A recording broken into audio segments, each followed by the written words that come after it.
Get the latest Impact podcast right into your inbox each week. Subscribe by entering your email address at impactpodcast.com to make sure you never miss an interview. This edition of the Impact Podcast is brought to you by ERI. ERI has a mission to protect people, the planet, and your privacy, and is the largest fully integrated IT and electronics asset disposition provider and cybersecurity-focused hardware destruction company in the United States, and maybe even the world. For more information on how ERI can help your business properly dispose of outdated electronic hardware devices, please visit eridirect.com. This episode of the Impact Podcast is brought to you by Closed Loop Partners. Closed Loop Partners is a leading circular economy investor in the United States with an extensive network of Fortune 500 corporate investors, family offices, institutional investors, industry experts, and impact partners. Closed Loop's platform spans the arc of capital from venture capital to private equity, bridging gaps and fostering synergies to scale the circular economy. To find Closed Loop Partners, please go to www.closedlooppartners.com.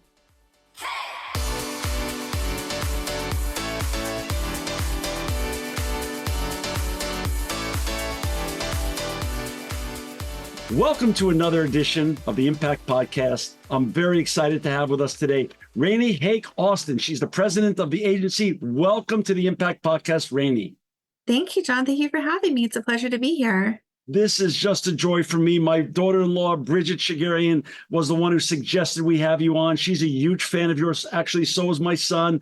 And they were very excited about having you on. So I'm very grateful that you are taking the time to join us today.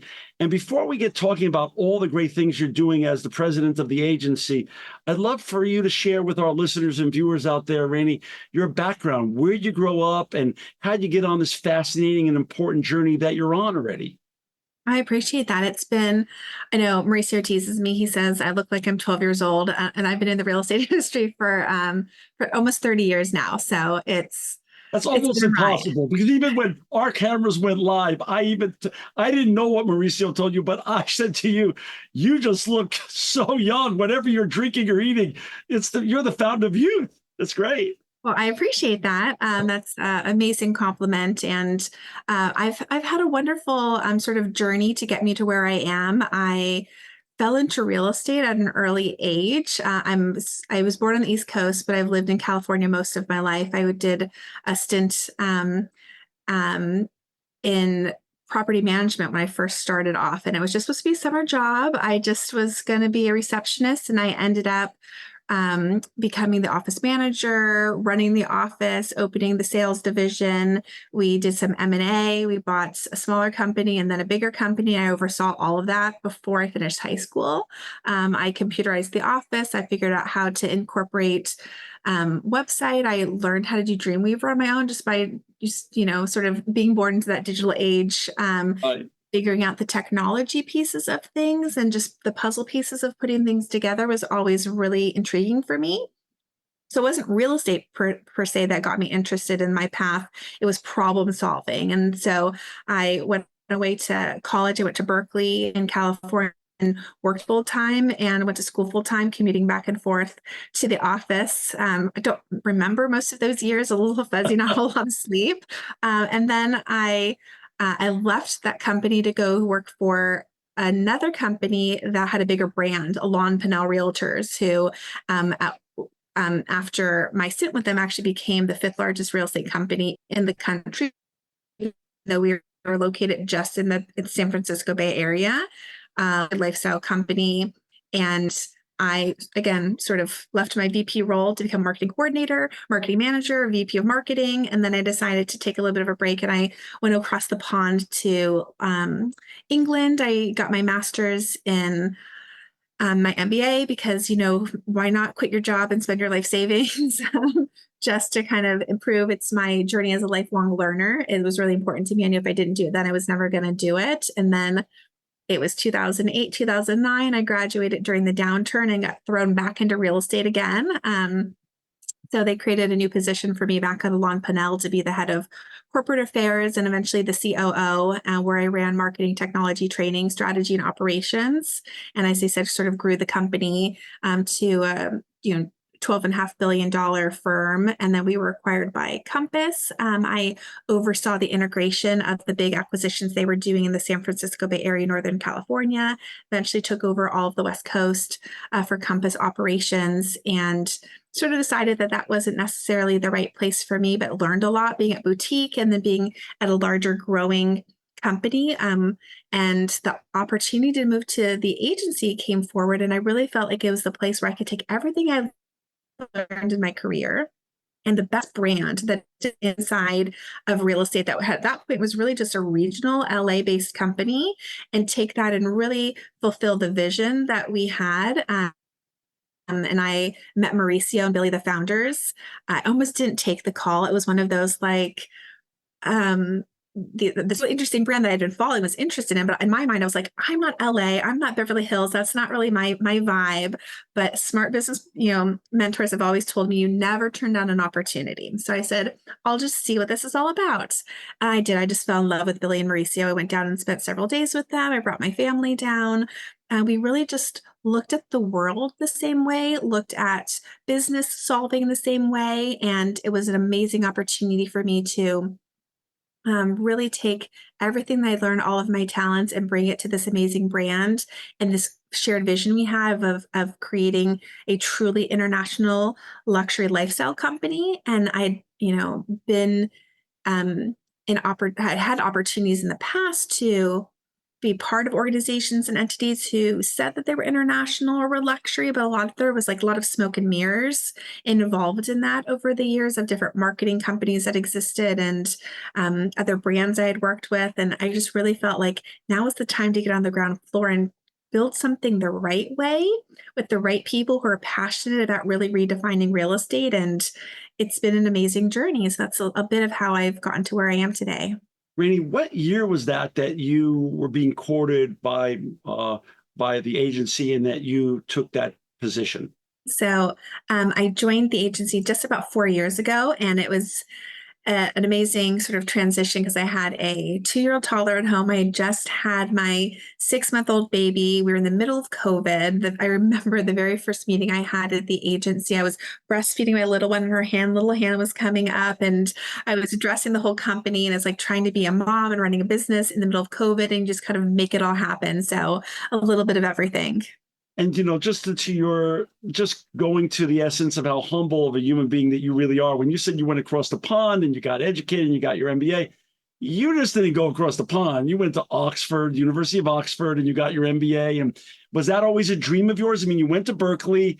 Was Oxford somehow a dream or part of your family lineage, or was that just something you decided to do just to give yourself more exposure and more experience? It was not necessarily, I always knew that I wanted to sort of get a higher education degree. Oxford was really about my desire to be more internationally sort of educated. I applied to all the big Ivy Leagues and got in everywhere, but I really didn't want that just traditional American education. And so the idea of getting an international MBA, I felt like gave me a better, more well-rounded education, given that we're in such a global market and a global world where I feel like international business is really what the future is. And rather than, I feel like most American business schools are very American centric in how they teach business. And so it was more of a strategic decision and making sure that I, plus, just the international network that I now have because of that is really amazing. And that was a bit intentional. Not to mention, I got to travel to 33 different countries while I was there. Wow. That didn't hurt either. Wow. And just for our listeners and viewers, the agency's website to find Rainey and her colleagues, you could go to www.theagencyre.com, theagencyre.com. Talk a little bit about the size of the agency, where we are today, where you are in your journey. How big is the agency in terms of offices, and how many real estate professionals are underneath you now as the president of the agency? We have almost 115 offices and growing across 12 countries and about 2,500 sales associates. It's actually a very small boutique footprint when you think about it. I mean, it's it's a wide web and it's very intentional where we've chosen to go and what we've selected. It's always interesting to, everyone's origin story is fascinating because everyone has a story, but it's always fascinating when people break out and do really spectacular things in industries that typically weren't covered before. So, for instance, my wife used to work in real estate. This is 40 years ago. It was a very male dominated industry. It's still somewhat male dominated. So when you were growing up, were you always encouraged that, hey, don't worry, Rainey, that you're a girl, you can do anything?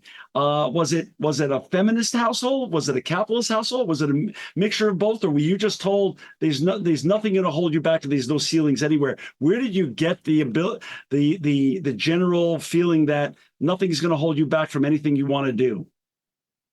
It's a great question. I actually grew up and sort of came from humble beginnings, and we didn't have a lot when I was growing up. And so I grew up in a household that was just full of love. And so it was not it wasn't like very goal oriented or specifically what you're going to achieve. That was a lot that was innate in me, and looking around at what was around me and saying, like, I want it more. I want this for myself and that for myself. So I was very goal oriented from a very young age. And so a lot of that was, I'm going to do this. And I was certainly encouraged of, like, you can do anything you want. But I remember that the first time I went in for the job interview, my mom was like, are you sure you're like interviewing against people who are like 30 years old? And I was like, oh, I've got this, mom. Like, don't worry. Like, I was very just like, and I don't know where that came from per se, just innately it was in me that, like, if you work hard, you'll earn what it is that you deserve in life. And that's just always served me so well. So talk about it. You came off huge success already. You're obviously classically highly educated, but then you've also had all this success from high school days and college days in terms of your ability to manage and grow larger organizations, and with a lot of success. So you joined the agency about 4 years ago. How has that gone? Like, what's gone to your plan? Because we all make plans, but as you and I know, man plans, God laughs. And what has been really off plan that you really weren't expecting, but have enjoyed the challenges that have come your way? Challenge is the name of the game. So I joined, and it was an amazing opportunity to assess where we were and begin putting real operations in place for, like, a franchise division, expanding Oh, new development, expanding our ancillary services. So we really staffed up. We began expanding into Northern California, which was my backyard, company owned, and we started expanding our franchise. And we call it franchise, but what we call franchise is really just an asset light way for us to expand. One of the things I love about our model is every global partner is what we call the owners of our franchises. Our franchisees are on my manager meeting every month. We're helping to onboard them, hire people, train them very robustly. And I mentioned that because the vision that we set out for was to grow and create an international luxury lifestyle company. mm. And we've accomplished that in so many ways, getting the TV show picked up. From a PR perspective, we're noted in the press 5 to 6 times a day, 365 days a year. And we are just 2,500 agents in comparison to some of these other, like, major brokerages that you're talking about. And it is about surrounding myself with, like, the most amazing people. So I have, like, the best franchise person and the best ancillary service person. So both taking our existing team who is there and elevating them up, finding people's talents and strengths. Part of my passion is running highly effective teams. And so figuring out what the right seats on the bus are, making sure we get those people in place, and then backfilling. And that's people who are both strong culture drivers as well as strong in their sort of their area of expertise. And so that all went well. We acquired a new technology platform, expanded into New York, and then literally the next month, the market crash, dropped 40%, and has been down for the last 2 years. And so we knew that we were looking like there would be some sort of a downturn with the interest rates going down and all of that, but the anticipation of how long that was going to last and the overall impact. So in my 4 years, we had the two best years, the COVID years, right, of real estate, and then the two worst years of real estate in the last, like, 100 years. And so to have that dichotomy, that pendulum swing, the challenge of moving from this operating procedure to that operating procedure and doing it effectively, keeping morale up, focusing on what really matters, making sure that you're prioritizing your resources accordingly. All of those things have been the greatest challenge and opportunity because we figured out different things that we never would have been pushed to do. And really at the agency, our core competency is reinventing ourselves and real estate by being innovative and creative in our thinking, not just in our marketing and branding, which is absolutely our core competency, being innovative in, but being nimble and thoughtful about how we approach things. And there's been, we've leaned much more into franchise than I thought we would have grown more company wide. And by being more constrained on financial resources for growth, which was different than the original plan, made me figure out that actually it was better long-term strategy to be asset light and how we could go in a very humble way into a market and not kind of assume we know everything and kind of plant our flag, but rather find the best person in that market. So find someone who's smart, who's capitalized, who knows the local market, who's already basically producing, in a positive light, and teach them the agency ways and give them the tools. And so many people have just been raising their hand. They're so hungry for a brand and a brokerage that allow that we have a waiting list of people, across the globe who are interested in joining. And so that's been where the success has fallen, but not without the bumps and bruises and sort of adverse opportunities inside of that have really led us to rethinking what we thought was important and actually finding new priorities inside of it. So you're saying it's been a powerful 1-2 punch, taking what is now an international brand, which has been fueled partially by television and partially by social media, which we're going to get into in a second, with a local budding superstar, and you put that combination together, and that really works. That 1 and 1 really does equal 4 when you put that delicate dance together in the local markets that you then get your franchisees coming into. Absolutely. It's that combination of we're local and we're global, and those two things coming together in a really compelling way that has been our recipe to success for the last few years. When you look back on your being recruited by the two co-founders, was it by design? Were they? Was this really part of their master plan to sort of be out front by putting a woman leader in charge of the agency? Besides of your skill set, the fact that you're a woman and in what was historically a male-dominated industry was that part of their wisdom and vision? And obviously it's worked out tremendously, but was that what they were aiming for back then? I think that both Billy and Mauricio have very strong, powerful women in their lives that they appreciate and love. I mean, obviously Mauricio and his wife and 4 daughters, I think he appreciates the female perspective. I think he saw where we complemented one another. And I think he had brought the company along as far as it could, from an operational perspective. And then so I think that he appreciated the female perspective of how I problem solved, and how I approached things and how that complemented what they already had in place with the existing leadership team. Got it. And for those listeners and viewers who've just joined us, we've got Rainey Hake Austin with us today. She's the president of the agency. You can find Rainey and her colleagues at www.theagencyre.com, theagencyre.com. Did TV come to you, or did you bring the agency to TV? Because I know my children watch your great show, and I know it's made you a worldwide brand and much beloved, and covered it, like you said, in the media all the time. Whose idea was this, and how did it come about?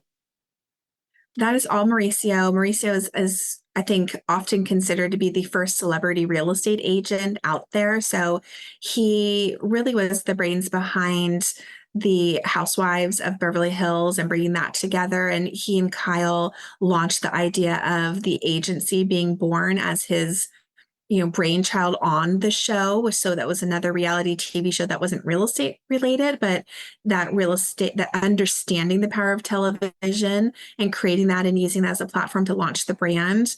And then obviously he was very involved in $1 Million Listing and other television shows. And he had been given many offers along the years and waited until he got the opportunity with buying Beverly Hills with Netflix to really control and own something where he felt like it could be more than just the flashy sort of drama that is out there right now, and that there could be more of a thread behind what the agency is about, which is the luxury lifestyle, but also the family, and not just his family, but like how we all collaborate and work as a family and could really tell an interesting story. So all of that whole vision was Mauricio's, and he really saw how that could take a boutique brand of our size and give us, millions of dollars and global exposure, just in our television presence alone. And then that drives traffic to our website. It drives viewers to our social media platform, which is why we're, one of the most followed real estate brands in the world, even though we have such few agents. We have a tenth of the agents in comparison to some of the other brands that we compete against, yet our followers and our engagement and our ability then to expose our properties uniquely in an interesting way, both with our newsletter, our blog, our social media platform, all of those things. It really has just turned into a tool for us, and it's been exponential in terms of its return on investment. As a leader, though, how do you manage, as you and I know, a blessing can become a curse and a curse can become a blessing. So how do you manage that delicate dance of letting the TV element of the Buying Beverly Hills be a blessing and continue to drive all this wonderful branding and traffic without letting it become a distraction to the greater organization? And you're the leader that is really in charge of that delicate dance. How do you manage that?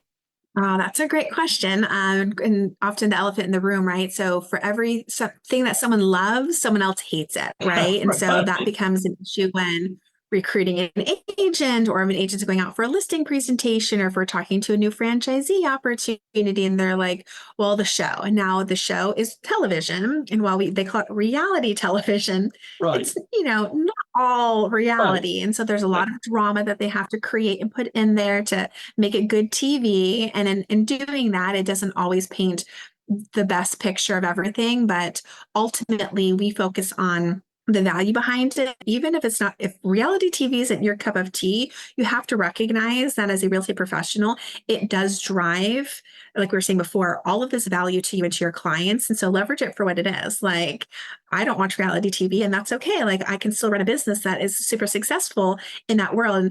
And I think there's a lot of real estate companies who look at themselves as like a real estate company, but also a tech company, or a real estate company, but an ancillary services and relocation company. I look at the agent as a luxury lifestyle company who in many ways is a media company. What residential real estate or new development projects and properties, that's the product that we have.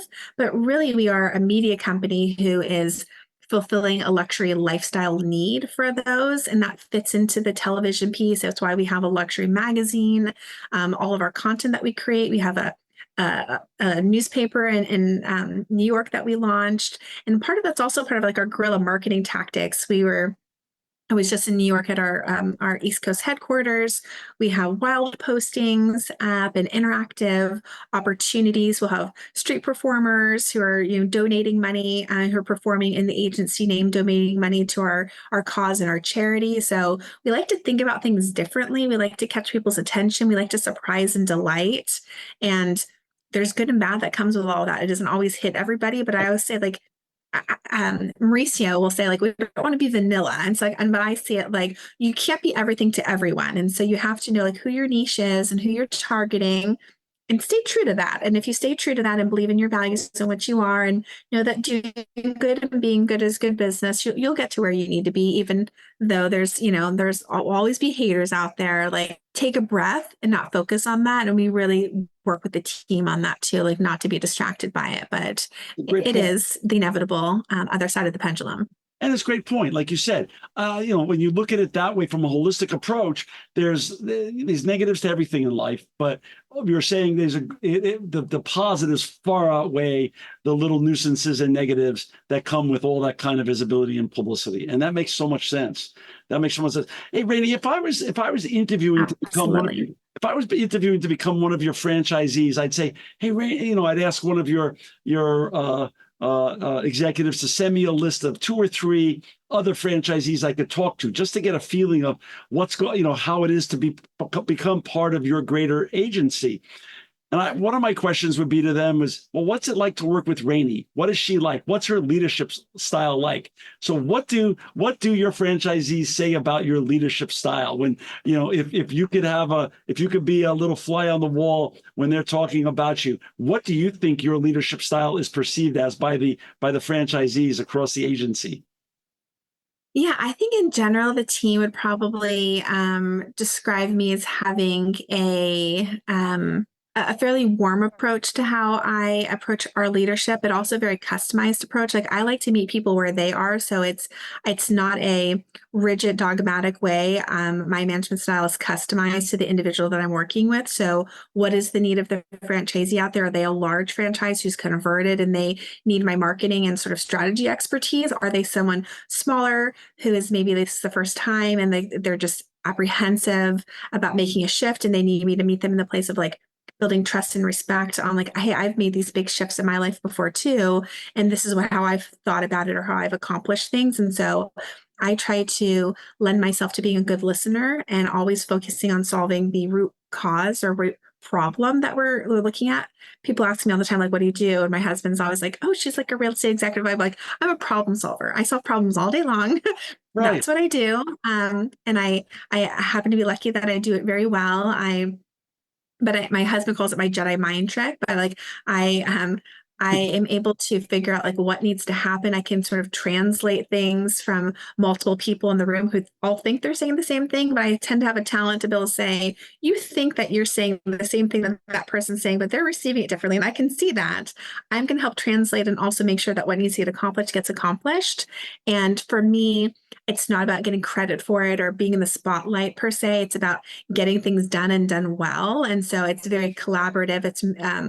I feel like the team appreciates being empowered to know what the vision is and how they fit into it. And so I think that's my style is clear communication, clear expectations, and then empowering everybody to see how they fit into that to the best of my ability. That makes sense. And that sounds like great leadership to me.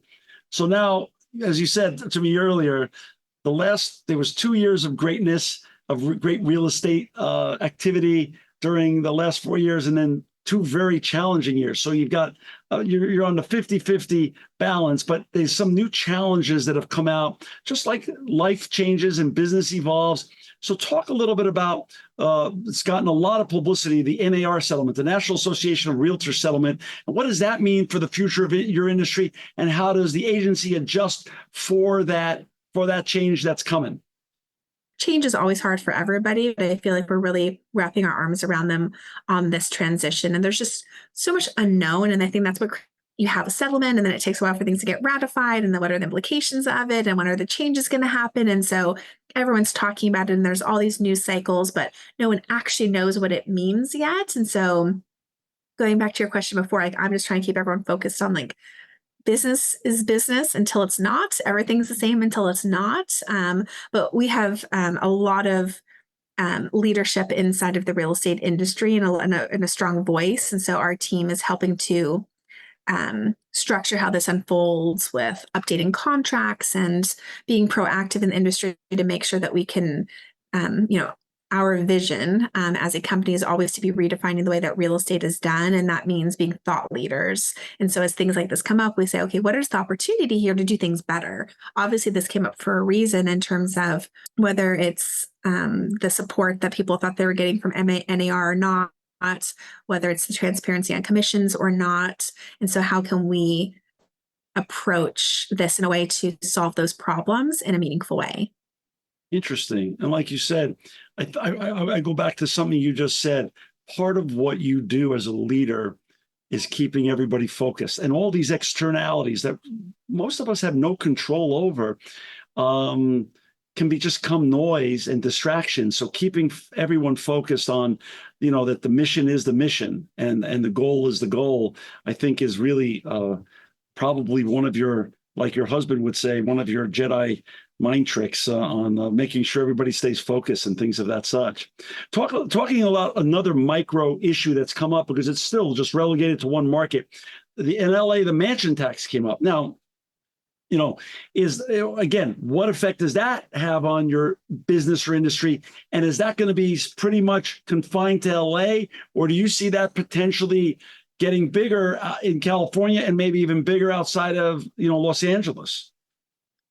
It already exists in some other marketplaces, Chicago, and there's other markets that already have something similar in place. I think that it's unlikely to grow a ton from what I'm hearing and seeing. There's obviously a lot of like mixed pushback. There's so much misinformation around these types of initiatives, and it's always like the struggle for people who are out there knowing how to vote or how to execute on these different things. So the way that it's impacted our businesses, it's certainly, we saw a big upswing just before the tax got passed, and then sort of the luxury market has stagnated a bit in Southern California, specifically in LA around that. But you still see these pockets of activity where deals are happening or need to happen. It's not really impacting everyone.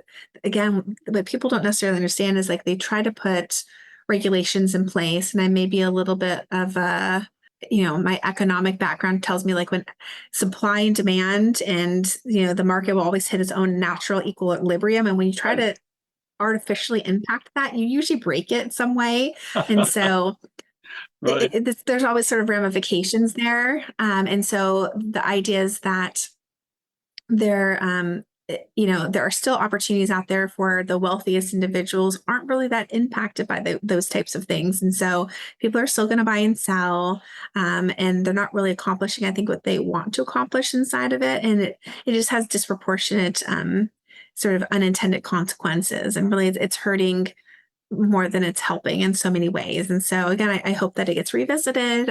We're certainly pushing to have that be the case. I don't see that becoming an epidemic across the board because it really is a more localized political issue. But like I said, it does exist in other marketplaces, and it's unpopular in those markets as well. Talk a little bit about, there's not a day we can wake up and not in reading the Wall Street Journal, New York Times, or watching Bloomberg or CNBC that we don't hear about NVIDIA and AI and this hype cycle we're in on, the AI hype cycle. How is AI affecting your industry, and how are you leveraging AI to keep the agency as one of the leading brands in luxury real estate in the world? That's really timely. So AI has been around for a long time. I've been dabbling in it for more than a decade when it comes to the different ways that we're looking to use it. We've partnered with companies over the years from a technology perspective that would help agents, for instance, when they were doing listing presentations, or writing ad copy, or if they were working on listing alerts, it would write natural language emails for them. So let's say that you were looking for a 2-bedroom, 2-bath house. There were some companies that we've partnered with that would have computer learning that would look at the photos and actually know that the agent missed the fact that it was like late and bright, and that was one of your criteria. And so it would bring that property up to the forefront where maybe it would be missed otherwise. So it would give our agents an advantage over others, because in many of these type markets, knowing the inventory really makes a difference for you. Or it would write a natural language email saying, there's this beautiful property with bright lights that matches your search. And it feels like a customized email coming from me, your agent, to you, because I took the time up front to set up the criteria.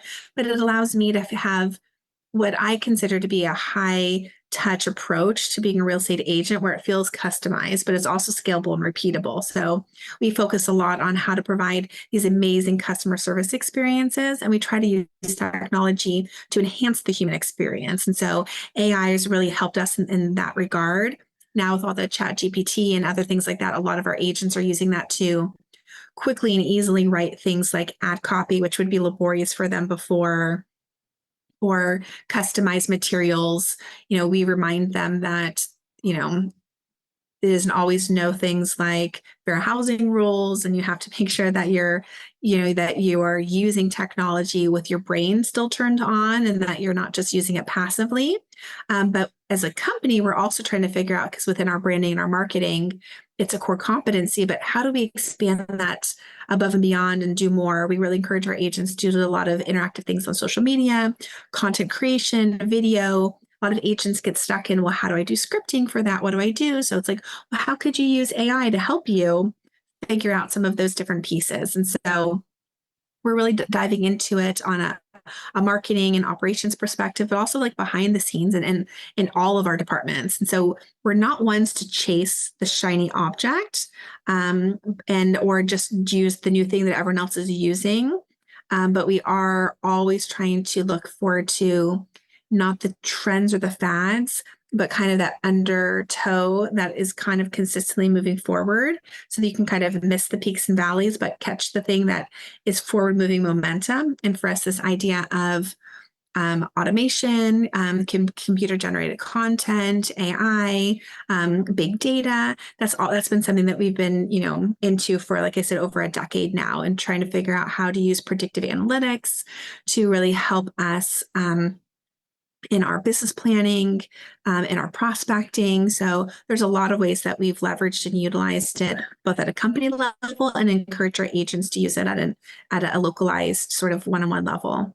That's so interesting. Rainey, let's go back and talk about you a little bit. The old adage that you can't have it all.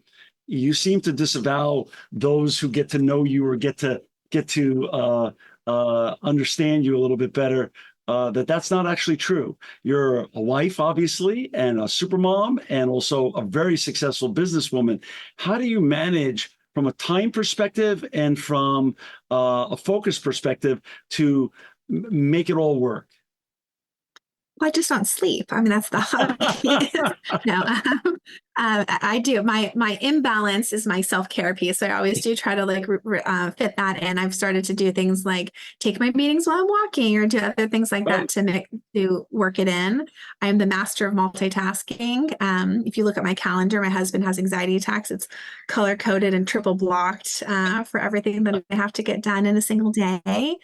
But it's about being present and intentional. So like when I'm at work, Right. I'm at work and I'm focused, and that's the time I'm there. And then when I'm at home, like my team knows, like the kids get home and I'm with them and we cook dinner together and we have our bedtime routine, and they go to sleep, and then I'm back online and I'm answering all the emails and whatnot. But I also set that expectation for our team as well, which is like, you have to have a life, and that's what energizes you, so you can come back the next day and give it your best. And so it allows you to be focused and intentional when you're not constantly burning the candle on both ends. And so I do try to make sure that I've got family time and work time. I don't get maybe as much me time as I'd like to in there, but I figure, that's for when the kids are all grown up and I've got an empty nest and don't know what to do. That's when I can travel some more and spend some more time at the spa.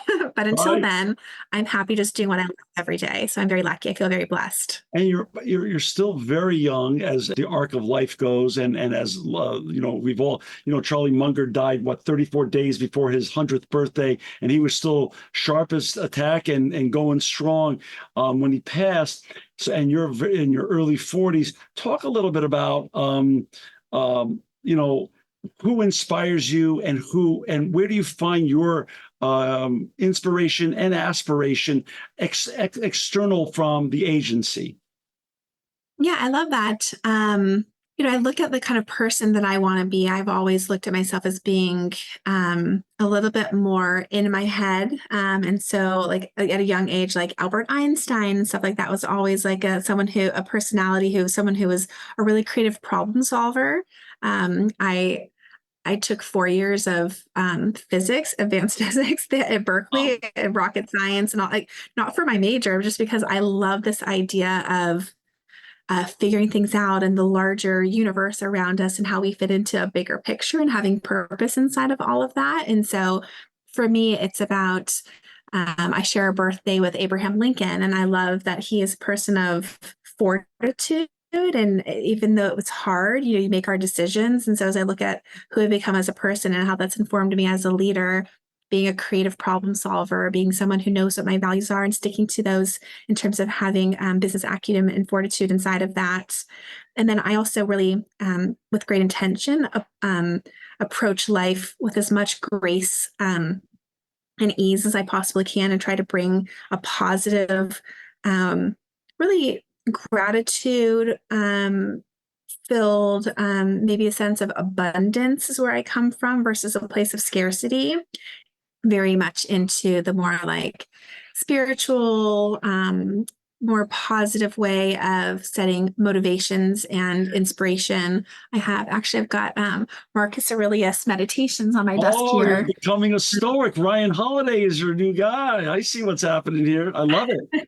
Awesome. So that was something I actually was turned on to by my head of new development, Mike Leapart. He said that he reads a little section each day, and so just those little things that keep you centered, I think, are a great way of remembering that history repeats itself, and as a lifelong learner, if we can figure out how to learn from others. That's my um, memento mori. This is from Ryan Holiday. He's been on the show twice, and this basically is like we could go at any moment. So just let's make the most of every moment we have here. This is on my desk and a reminder every day. So I'm a huge fan of Stoicism. I think you're spot on. When you're talking to, my like I said, Bridget, my daughter-in-law, was the one who said, "Hey, you got to get Rainey on the show."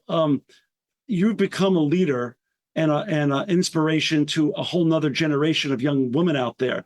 When you speak with them, when you speak to them, when you have a chance to be in front of them, what do you want them to come away with when they see you up on the stage?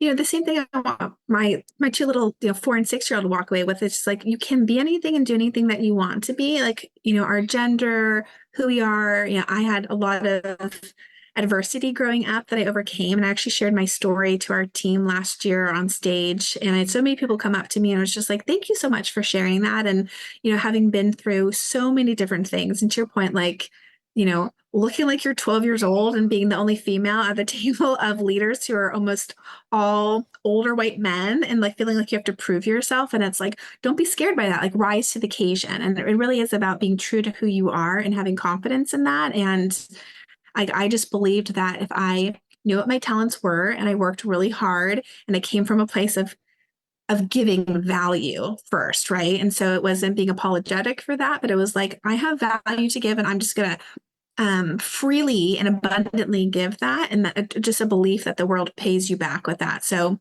It's true. again, just coming from this place of being good and doing good is good business, I approach that with everything that I do, and I encourage others to do that the same. I just try to hold a space for people to be their authentic self, to come to the space knowing that we don't all want to be the same. There's not one type of leader that's successful. I use wisdom and grace and empathy to bring out the best in people. Others are more decisive in their leadership abilities. Others are more poignant in how they speak to people and are able to draw out parts of them. I feel like everyone has something special to share in the world. I just want to be around amazing, smart people who are doing their best as well. So there's a benefit to do that as well. So it's not wholly. There's a little selfishness in it too, because you reap the rewards about being around people who are like that. So I've definitely seen that in my life. Rainey, the agency has been noted by the Financial Times as one of the fastest growing companies in the world. And you've been on Inc. 5000 fastest growing private companies in the country for, I think, 6 or 7 consecutive years. So you have a lot of success in your wake. You've been there for those years, driving the success with your two co-founders. If you look at the last 4 years in your review mirror, what's the one or two things that you're most proud of the last 4 years? And when you get out of bed in the morning now every day, what do you look forward to accomplishing the next couple of years at the agency? Yeah, so much. I feel like everything for me is about the people. So when I look at what we've accomplished in such a short period of time, it has been about being nimble and quick and adjusting to the adversity that's out there. And I feel like my whole life just made me suitable for that. So it's just like, also believing in the universe that things are meant to be, and going with the flow on it, and not being overcome by the stress and anxiety, and allowing the team to know that everything's going to be safe and be okay as well, has really allowed us to accomplish what we have accomplished. While other companies have been merging, morphing, and disappearing, we've been expanding. So I'm super proud of our expansion in this market. It's like, it is incredible growth in a healthy market. In a recessionary market, it's extraordinary. And what I'm most proud of is the team that we've been able to build and hold together, who are so passionate. And I wake up every day just excited to work with them. Every day is a new adventure, and be able to come together and collaborate with brilliant new ideas and vision. And so excited for what hasn't been accomplished yet, because we have this huge vision of being the predominant luxury lifestyle company, really owning the entire ecosystem of real estate to make that the best possible human experience, being able to control our supply chain, being able to control, every aspect so that a consumer or client can come in and fill out an application for a mortgage to get pre-approved, never have to fill in another piece of paperwork. And so I just feel like we're in stage 3 of 10. And so the fact that there's so much runway and so much blue sky, I think, is what fuels me. That's awesome. Randy, thank you so much for joining us today. Not only do I really enjoy hearing all of your vision and what you've accomplished so far, but it's really exciting to think what you could do in the years ahead at the agency. And for our listeners and viewers to find Randy and her colleagues, please go to www.theagency.com, theagencyre.com. Randy Hake Austin, you are truly an inspiration to a whole group of young people out there today. And like I said, my kids were the ones who asked me to get you on. I'm so thankful they did. And I'm so thankful for the time that you took with us today. You're always invited back on the Impact Podcast. More importantly, thank you for the impact that you're making on the world today and for the positive inspiration that you continue to share. You're just a delight. Thanks again for your time today. Thank you, John. Thank you as well. Thank you for all that you do. I appreciate it. Thank you. This edition of the Impact Podcast is brought to you by Engage. Engage is a digital booking platform revolutionizing the talent booking industry. With thousands of athletes, celebrities, entrepreneurs, and business leaders, Engage is the go-to spot for booking talent, for speeches, custom experiences, live streams, and much more. For more information on Engage or to book talent today, visit letsengage.com. This edition of the Impact Podcast is brought to you by ERI. ERI has a mission to protect people, the planet, and your privacy, and is the largest fully integrated IT and electronics asset disposition provider and cybersecurity-focused hardware destruction company in the United States, and maybe even the world. For more information on how ERI can help your business properly dispose of outdated electronic hardware devices, please visit eridirect.com.